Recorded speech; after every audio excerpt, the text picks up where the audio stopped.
الحمدللہ آج نورانی قاعدے کے حوالے سے ہمارا 15 سبق ہے۔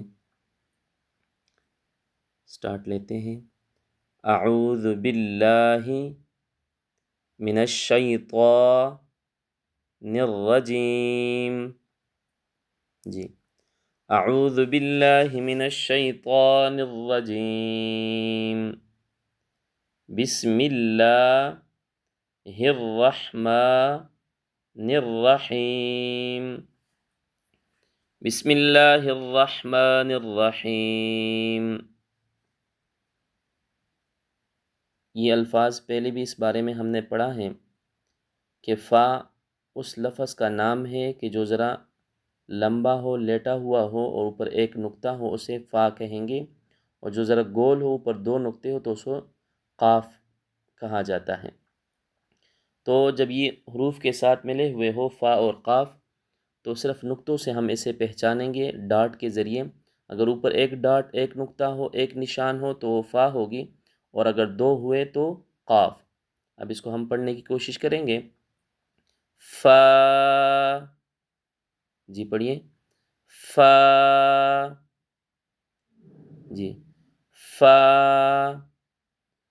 قاف، قاف، قاف، واو، واو،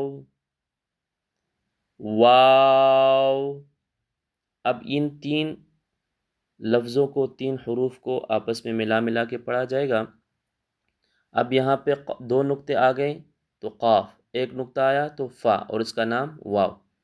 قاف، واو، قاف، واو، جی، قاف، واو، اوپر ایک ڈاٹ، ایک نقطہ تو فا، فا، واو، فا، واو، ماشاءاللہ، جی۔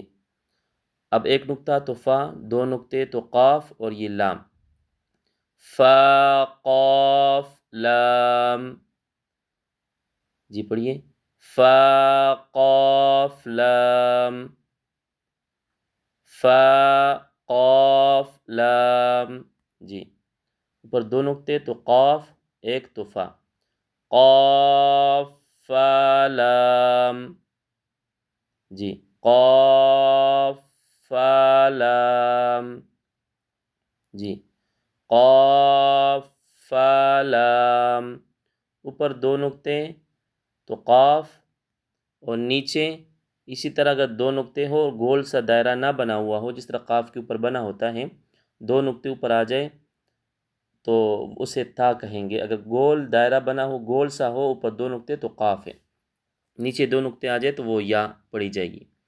یا، فا، جی، یا، فا، جی، یا، فا، یہ میم کی شکل و صورت ہے، میم، میم،